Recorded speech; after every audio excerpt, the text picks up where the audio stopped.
आपने टाटा कंपनी का नाम तो सुना ही होगा, कभी ना कभी कहीं ना कहीं, जिसका नमक हम सब ने खाया है।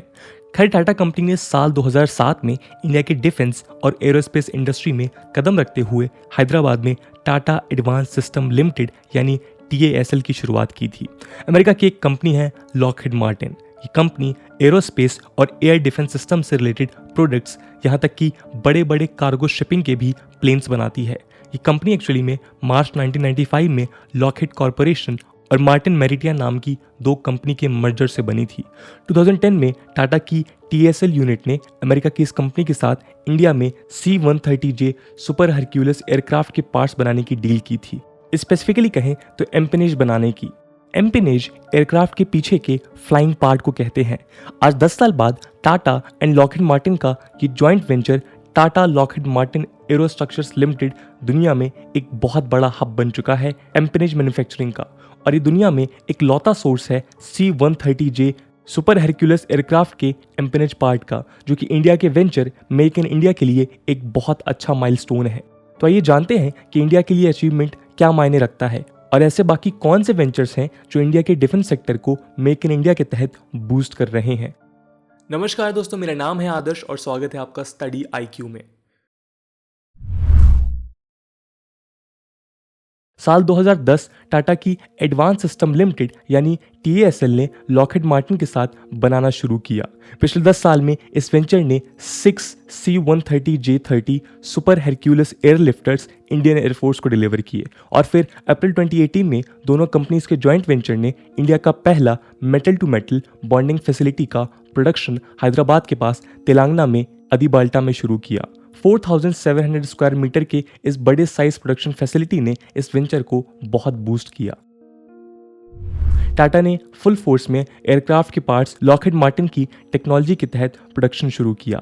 इस फैसिलिटी के पहले ये वेंचर सिर्फ C-130J का सेंटर विंग बॉक्स के कंपोनेंट्स ही बनाता था। बड़े तौर पर अमेरिका के टोटल 25 एयरफोर्स के बेसिस हैं, तो अमेरिका की एयरफोर्स की 22nd यूनिट यानी 22nd एयरफोर्स, जो कि US के स्टेट जॉर्जिया के मेरिटा शहर में पड़ता है, उसके सारे एम्पेनेज इसी जॉइंट वेंचर के बने हुए हैं। द हिंदू की एक रिपोर्ट के मुताबिक फिलहाल दुनिया में हर एम्पेनेज जो भी डिलीवर हो रहा है वो इस जॉइंट वेंचर की हैदराबाद की फैसिलिटी का ही प्रोडक्ट है। दोनों कंपनीज का रेजोल्यूशन है कि 2022 की पहली तिमाही तक 85% से बढ़ाकर 95% तक का प्रोडक्शन इंडिजिनस यानी इंडियन पार्टनरशिप से ही हो। TLMAL में फिलहाल तकरीबन 700 लोग काम करते हैं।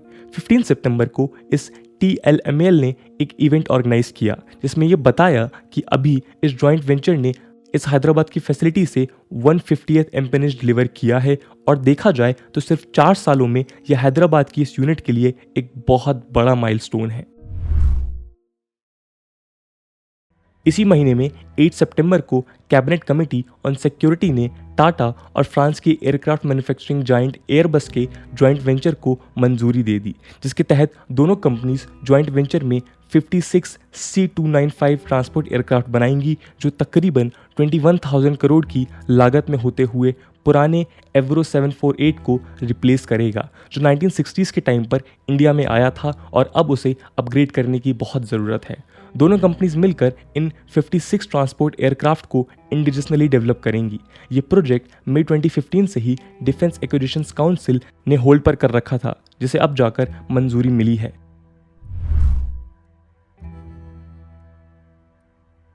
इंडिया की defence PSU Hindustan aeronautics limited ने इसी साल मई में रोल्स रॉयस के साथ एडोर इंजन बनाने का डिसीजन लिया, जो वो इंटरनेशनल कस्टमर को सेल करेंगे। इंडियन एयरफोर्स के जैगुआर फाइटर प्लेन्स में और हॉक की कई फ्लीट्स में यही एडोर इंजन्स यूज होते हैं। मेनली इनके 2 वेरिएंट्स एडोर MK804 और MK811 इंजन्स हैं। इसके साथ ही दोनों कंपनीज ने एरो इंडिया 2021 के एयर शो एग्जीबिशन के दौरान एडोर के ऑथराइज्ड मेंटेनेंस सेंटर को भी बनाने का पैक्ट साइन किया है।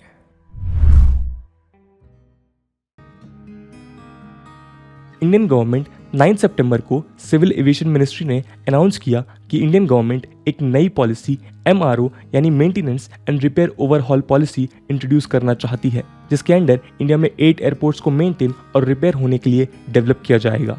करेंटली इंडिया का शेयर इस मार्केट में सिर्फ 2.1% है और पूरी दुनिया में ये मार्केट यानी एयरक्राफ्ट्स और एयरप्लेन्स के रिपेयर का ये मार्केट तकरीबन 80 बिलियन यूएस डॉलर का है। इंडिया 2025 तक 5 बिलियन डॉलर की डिफेंस इक्विपमेंट मैन्युफैक्चर बनाने के लिए रेजोल्यूटेड है और इस प्लान को रियलाइज करने के लिए कई स्टार्टअप्स को फंड के जरिए सपोर्ट करने की कई स्कीम्स भी लॉन्च की गई हैं। इसी डायरेक्शन में डीआरडीओ ने AICTE के साथ मिलकर एमटी यूनिवर्सिटी में एमटेक इन डिफेंस कोर्स भी शुरू करने का फैसला किया है। इन सारी बातों से ये तो साफ है कि इंडिया के डिफेंस सेक्टर को अभी इस पूरे डिकेड में और भी बड़ा बूस्ट मिलने वाला है। अब देखना ये होगा कि क्या इंडिया के डिफेंस सेक्टर की ही तरह इंडिया के बाकी सेक्टर में प्रोडक्शन और मैन्युफैक्चरिंग कितनी बढ़ती है। तो दोस्तों ये थी कहानी टाटा और लॉकहीड मार्टिन के कोलैबोरेशन की और इस वीडियो से हमने ये भी जाना कि इंडियन डिफेंस मैन्युफैक्चरिंग में आगे कितना स्कोप है और कितना बूस्ट मिलना बाकी है।